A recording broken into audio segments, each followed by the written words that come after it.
How's it going, everyone? Jeff Johnson here from the Gazette with K.J. Pilcher and Jeff Linder to my right, in that order. Week 3 of the Iowa Prep Sports Pick'ems videocast. Gentlemen, are we going to survive tonight? Because there's a couple of games out there as far as weather-wise. Well, I think we'll survive. I think so. Maybe we'll have to play them on like Saturday or something. I don't know, but if there's a delay at Kingston, I will go to the south end zone Okay. and reenact the scene from Shawshank when Andy becomes free. So All right. I'm holding you to that. I am going to do that. Feel free to get your cameras ready if lightning and rain occur. Jayhawks at home tonight against who? Whom? Linmar at Linmar. 5. Linmar. At 5 Yeah, They o'clock. moved it up to 5 5 o'clock. Yes. Okay, very good. To try to avoid. It might be a little warm at 5 o'clock, but that's all right. And the other Thursday game involving local team Xavier is down at Davenport to play Davenport Assumption At at Brady Brady Street Stadium. I was going to say John O'Donnell, but that was the old baseball That's- field. yep. So. Right, Tom, though. Let's get straight to it. As usual, we have 10 games that we're going to give you our expert analysis, or, Analysis. analysis, yes. Our analysis. And we're going to start out with the big one at Kingston Stadium tomorrow night between top-ranked in Class 4A West Des Moines Valley and number 8 Cedar Rapids Kennedy. Both teams are 2-0. Valley beat number 1 West Des Moines Dowling last week 29-22, and Kennedy overwhelmed Linmar 46-7. I guess the big question, and KJ, I believe you were the one that wrote the story. Hopefully you read it at the Gazette. I did. .com or picked up an actual copy of the Gazette. Can the Cougars hang with the Tigers? Last year that answer was no, 42-0, correct? Mm-hmm. Valley at Yep. Valley. Why should we believe maybe that this will be a little different story? If we should. It's interesting how you phrased your question. Can they hang with them? Not can they beat them? And I think some of the Cougars are aware that everybody's phrasing the question that way. But I think it's the valid point. Can they hang with them? Obviously, losing 42-0 last year showed that they couldn't. I think I think they learned a lot from that game in the fact that this is a different level. This is a level that they're not seeing when they play against Jefferson or Linmar. And no disrespect to the Jayhawks or Lions. But, this Valley team is one that I've had number 1 from the beginning. I thought this was the best team in the state. You were a soothsayer. Let's not go that far. But it's going to come down to them shaking that one-dimensional approach offensively. And defensively, they've played lights out pretty much the first 2 weeks. They've only given up 282 total yards through the first 2 games, touchdown in each. But they don't have any turnovers. And that's the thing that, talking to Kay Parker, they have to force turnovers tomorrow. They're going to take chances. So their secondary is going to have to play very, very well and man up because Valley has 3 receivers with more than 100 yards already. Braden Ketcher has thrown for 412 yards in the first 2 games. So they're going to have to establish the run and be able to mix and pass and be more effective than they have the first 2 weeks combined. And then defensively, they're going to have to force some turnovers and hope that they can really wreak some havoc with the blitzes and stuff like that and limit what Valley can do passing the ball. Jeff Linder Valley beat Dowling, as we mentioned, 29-22 last week. Dowling did not have running back Gavin Williams, the Iowa recruit, for a second straight week. He has a foot injury, I believe. I don't know the significance. Obviously, with Gavin Williams, that makes Dowling a really, really good team. Valley still able to win that game. How do you look at this? By the way, Pilcher, we didn't ask you for your pick. Who's going to win? I have Valley. Okay. Lindy, how do you look at this? This is a chance to me for the eastern side of the state to rise up. And there's several opportunities this week for Eastern Iowa to step up. West is at Southeast Polk.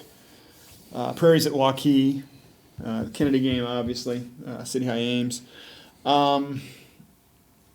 KJ nailed it. They've got to throw the ball. I was at Linn-Mar last week. 1 for 5 with 3 picks. That's not going to cut it. Is Valley coming off? Are they coming off a letdown after beating Dowling? They do have to travel. A lot of signs point toward maybe a perfect storm in which Kennedy can win the game. I still think Valley's better, and I think Valley wins, but I think it's a lot more competitive than 42-0. I would agree. And one thing I just want to throw in there really quick, with the institution of the RPI, I went back to the story that we wrote when they announced that was being put into place. And one thing Brian White said at that time was he really wanted to go search out these big games against people they normally wouldn't see. And this is a great example. This is a matchup we normally wouldn't have. We wouldn't have West Des Moines Valley coming into Kingston. Because the RPI gave teams a chance to request playing some of these other teams that they normally wouldn't. And I think that's a positive factor from that. And because of that, this is obviously not a must-win for Kennedy. Right. And it's not a must-win for either of them. I mean, because if Kennedy loses, okay, it's a loss in the first column, but it's probably an 8-1 or 9-0 in the second column, and that's just as important. I too am going to pick Valley just because Kennedy hasn't shown its ability to throw the ball. It's been very one-dimensional, as it was last year, to be quite frank. And that 42-0. I mean, that speaks the volumes. And I know those are two different teams and all that kind of stuff. And the game was on the road, and I think Valley got ahead right away and all that kind of stuff. But yeah, I agree. It's going to be a closer game. Does Kennedy have a chance to win? Absolutely. Will they? I'm picking Valley. So we all agree on that one. Let's move out now to Central Iowa for our next game. As Jeff mentioned, there are some East and Central Iowa matchups in 4A this week. We have number 9 Cedar Rapids Prairie at Waukee. Prairie's 2-0. Waukee 0-2. Prairie survived Pleasant Valley last week 13-7. Waukee lost its second straight close game, 38-35 to Southeast Polk. The Warriors lost the week prior to Dowling 21-17. So the old cliche, this is the best 2-0 team in the state. Maybe it is. I don't know. Best 0-2 team? Yeah. Prairie, Waukee. Jeff, go ahead.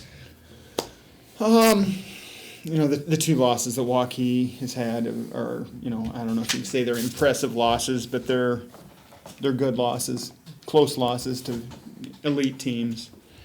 Waukee's 0-2, but this is the best team that Prairie's played so far, and by quite a ways. By quite a ways, and will probably be one of the top 3 teams that Prairie will play all season. The road trip's going to be tough. I just think Waukee's got a little bit more in this one. KJ, would you agree with that? I don't. Okay. Not with what he said. Right. Just with my pick. I'm going to go with Prairie on a little bit of a hunch. And one of it has to do with the matchup of Waukee's defense and Prairie's offense. Prairie, has rushed for 816 yards through the first 2 weeks.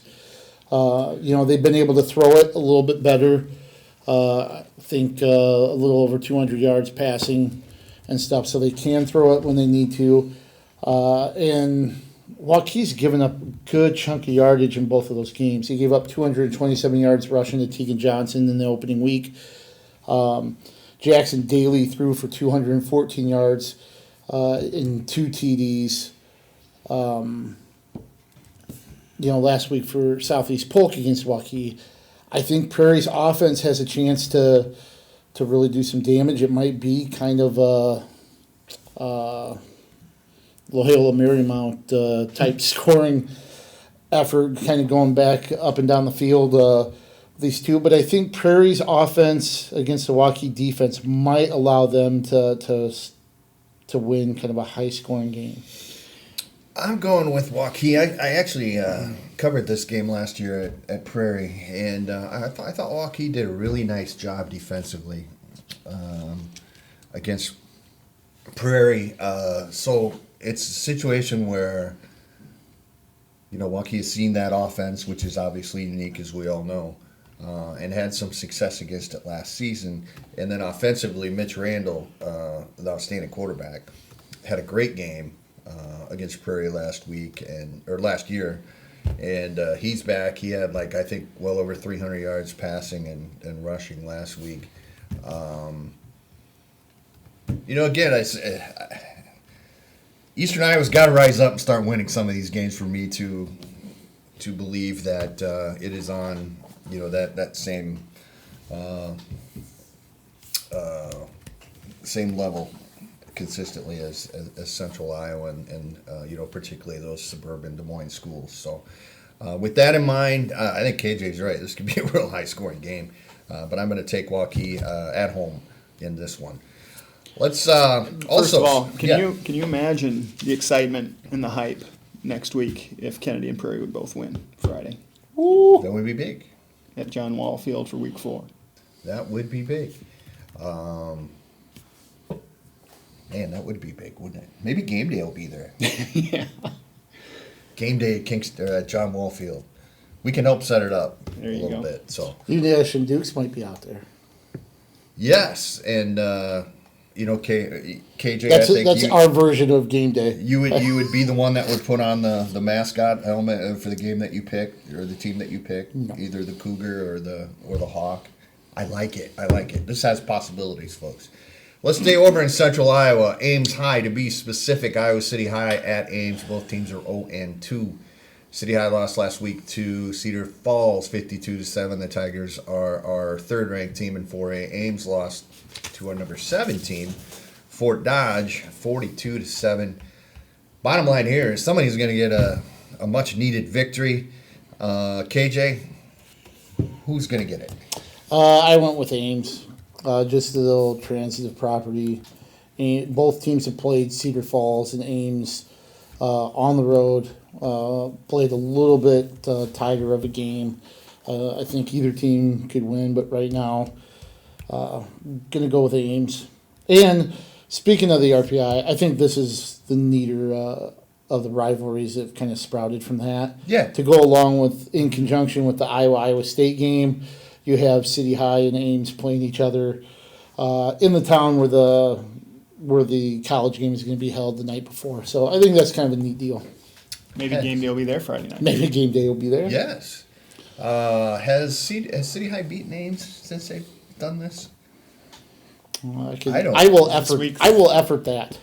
I'm going to say I think so. Do you? I think so. Okay.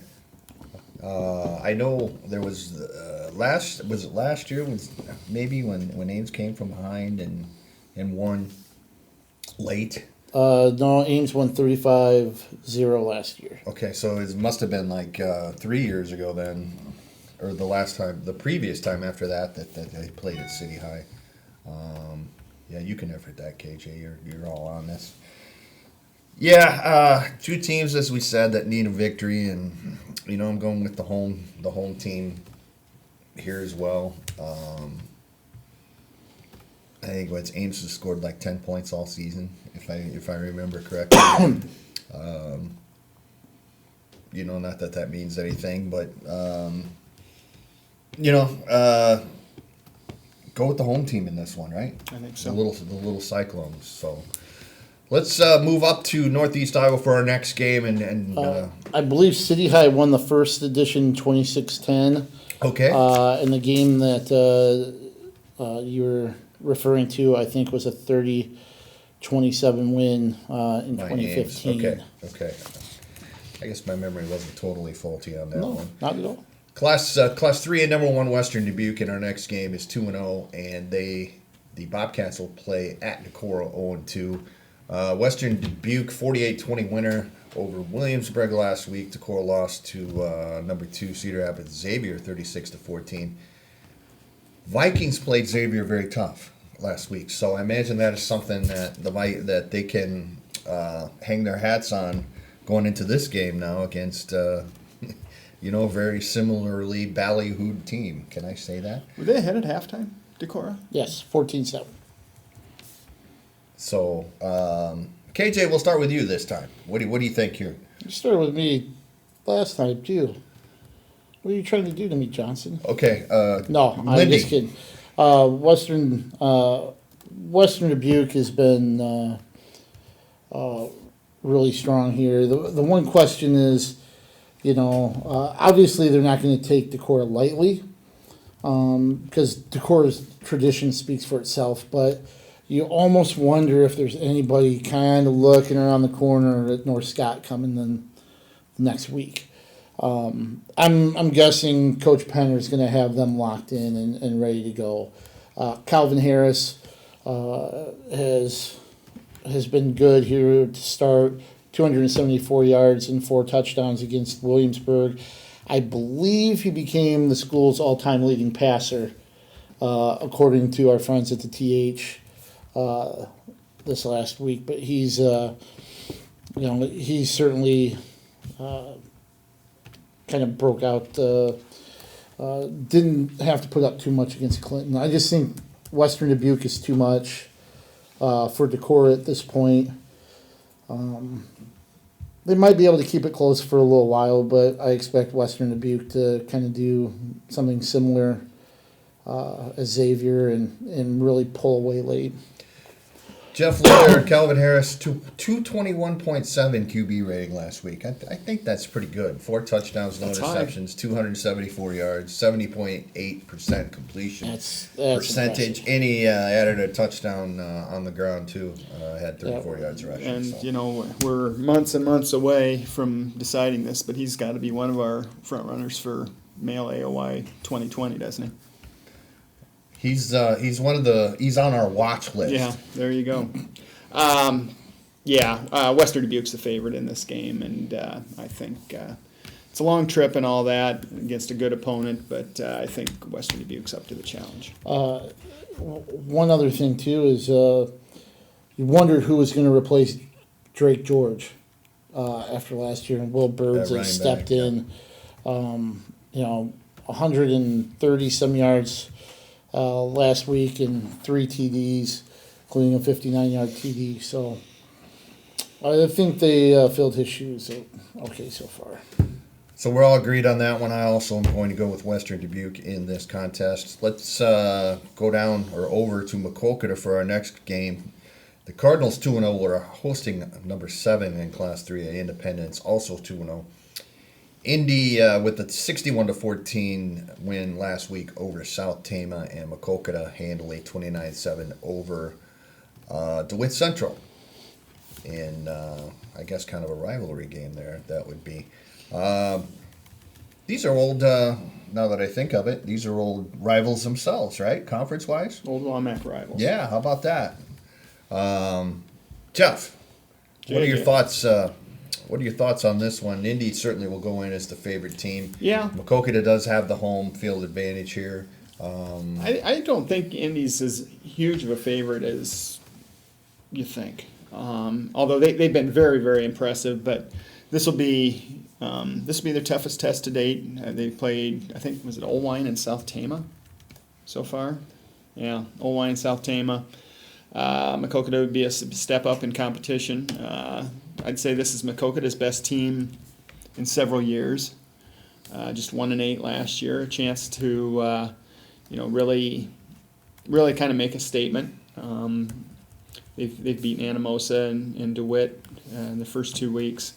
I've been a big believer in independence since practice started, and I think they'll go over there and win.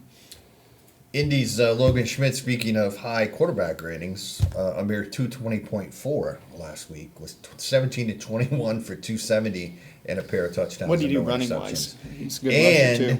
And he added 101 yards on the ground on 9 carries and 3 touchdowns. So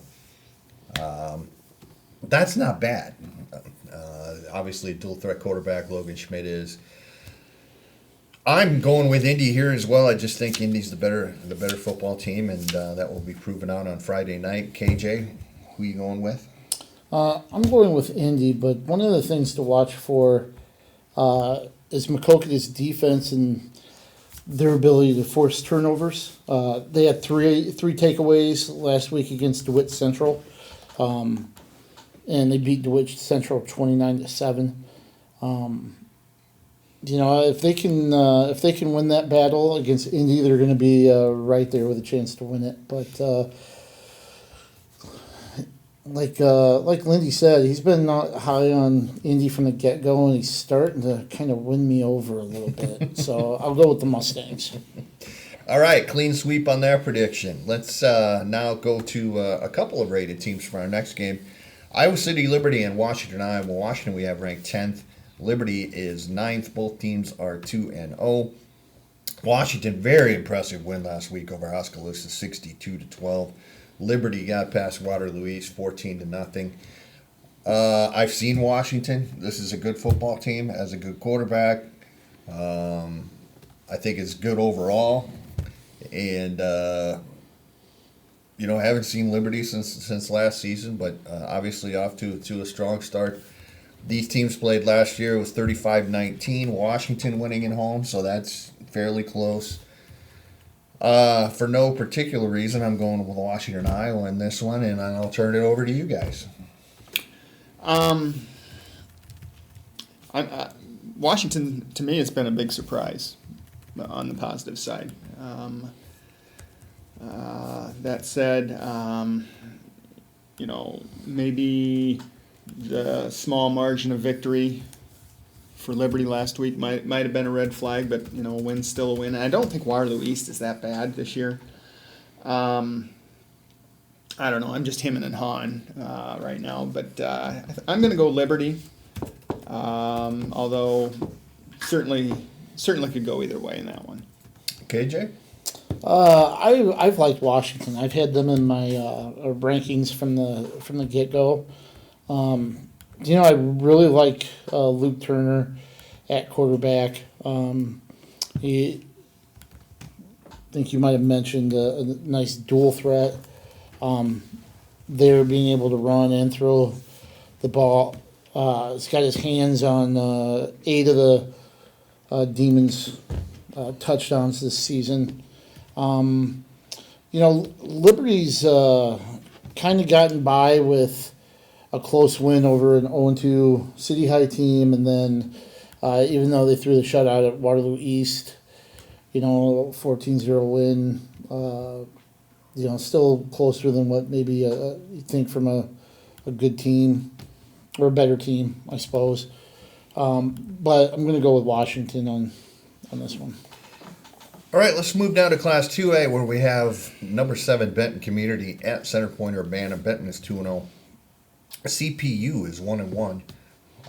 Benton was a winner last week over Cascade in a 30-0 shutout. CPU defeated Mount Vernon 28-16, in which our friend Parker Leibold, I think, nailed that one, right?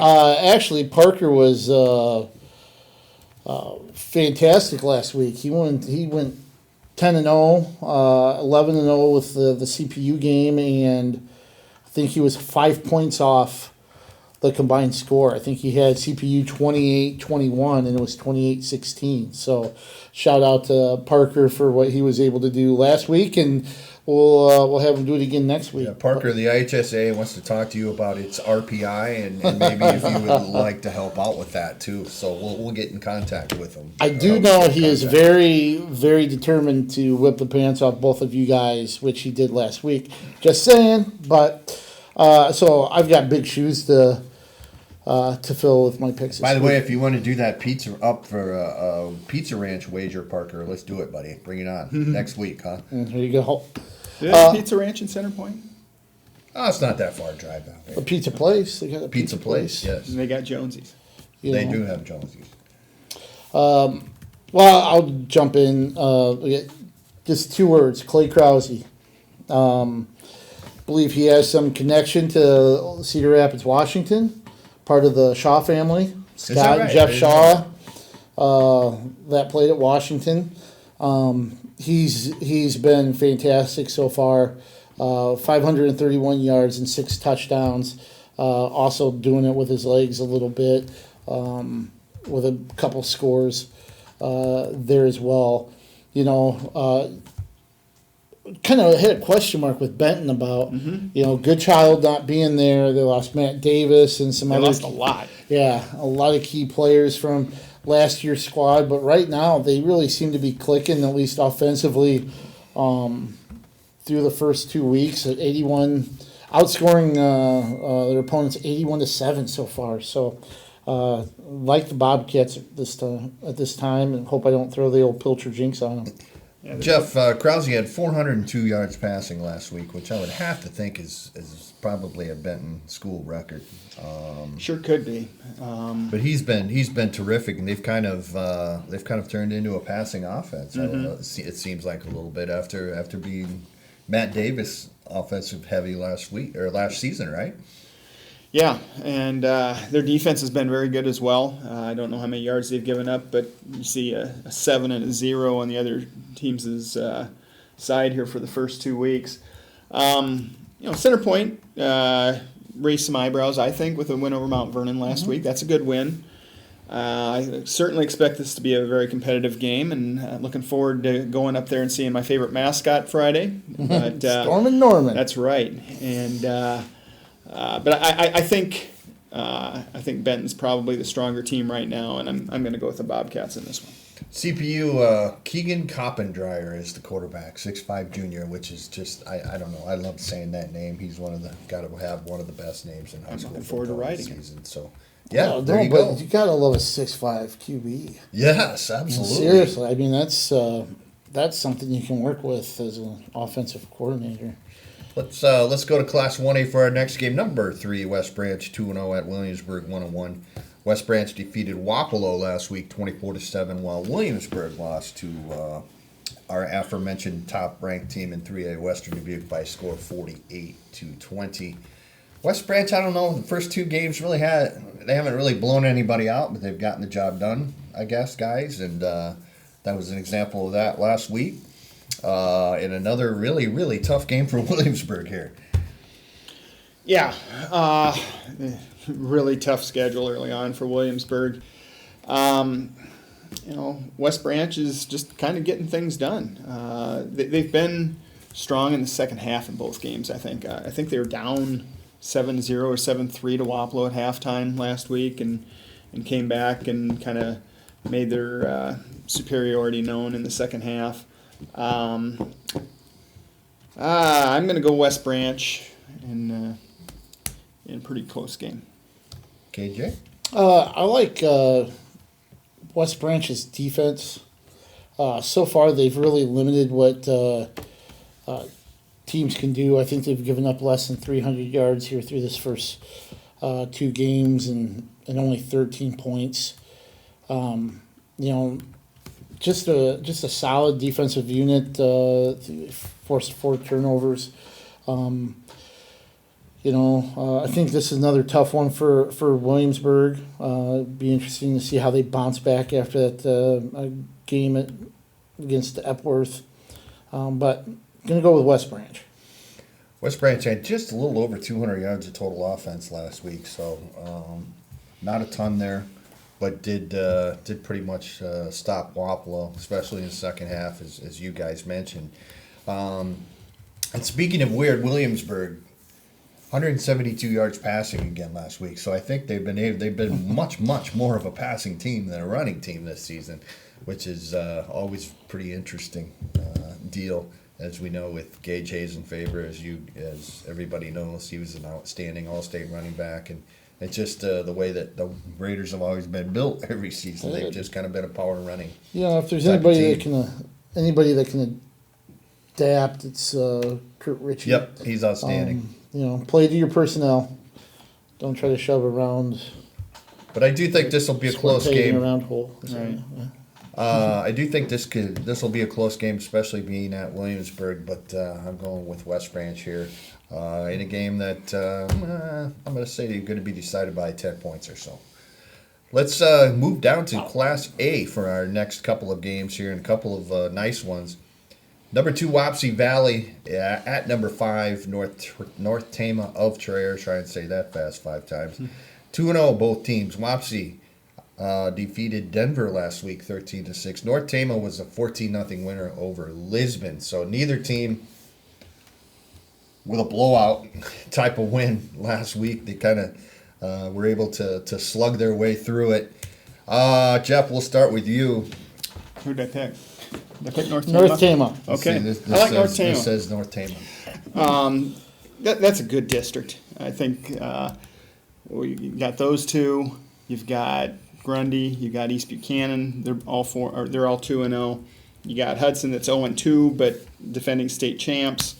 I think that's going to be a really, really strong district, and the battles obviously start this week.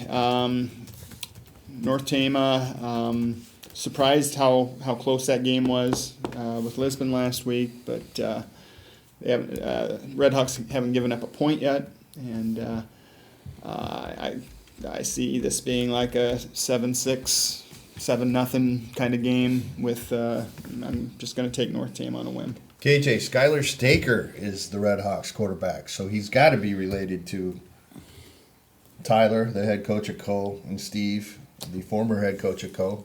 I would think. It's not a very common name.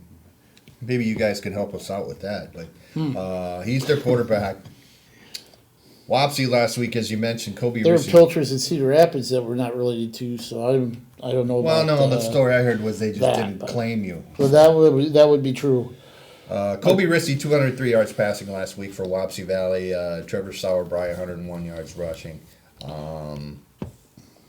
Yeah, this could be a slobber knocker, right? First team to 2 touchdowns wins, maybe to double digits. Yeah, you know the movie Cool Hand Luke when no, that was a good bad memory. Yeah, okay. that's a western, but when Luke tries to escape and they catch him and bring him back, the warden says, "You try to run, you get yourself a set of leg chains. You try to run again, you get a second set." Well, North Tama's thrown 2 shutouts, so this is Wapsie Valley's first set of leg chains that they're going to have to try to run through. But Luke escaped again with leg chains on. I'm going with Wapsie Valley.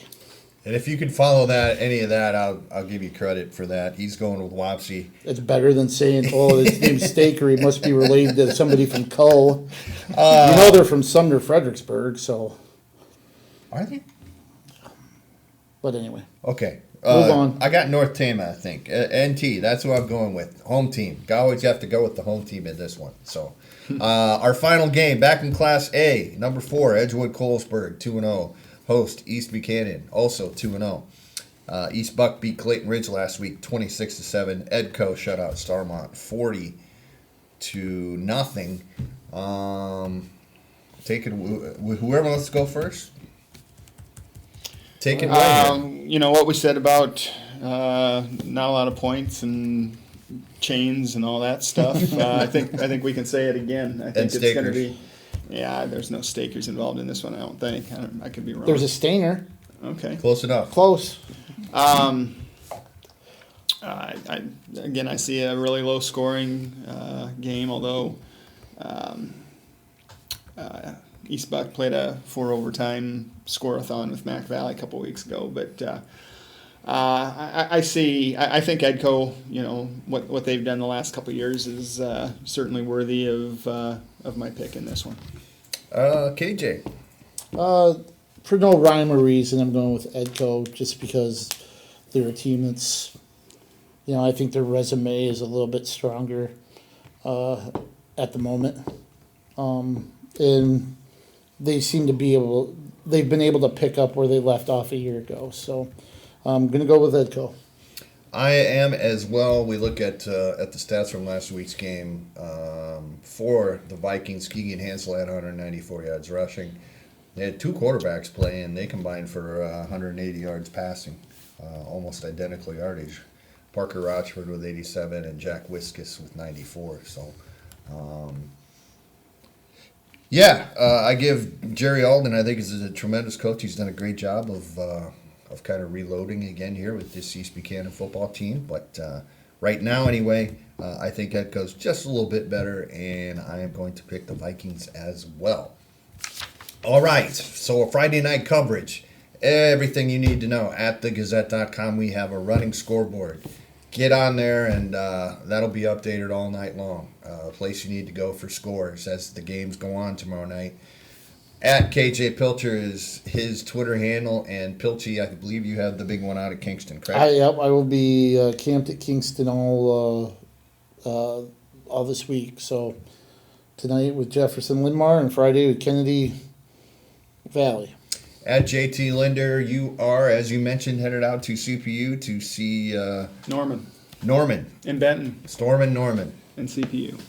Hopefully you'll get a selfie and share that with everybody, please. I don't do selfies. You don't do selfies? I don't do selfies.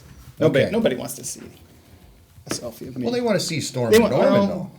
If you're going to see a selfie of me, it'll be inside of the Norman suit, but it won't be me and Norman. Oh, is that a tease there? Are you going to don the Norman suit? Nah, it's too hot, and I got to cover the game. At JEJ66, I will have Liberty at Liberty hosting Washington, Iowa.